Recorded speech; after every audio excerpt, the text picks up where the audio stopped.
In this video, I'll show you how to fix Google Play purchase errors.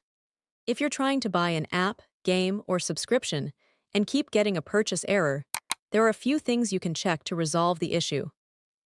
First, open the Google Play Store and tap your profile icon in the top right corner. Go to Payments and Subscriptions, then tap Payment Methods. If you have a credit or debit card saved, try removing it and then adding it again. Once you've re-added the card, attempt the purchase again and see if the issue is resolved.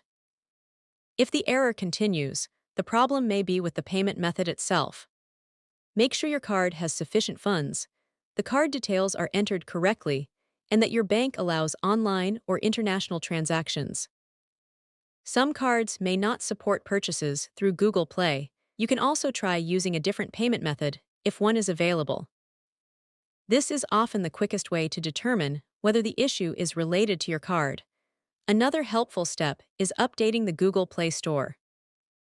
Tap your profile icon, go to Settings, then About, and select Update Play Store.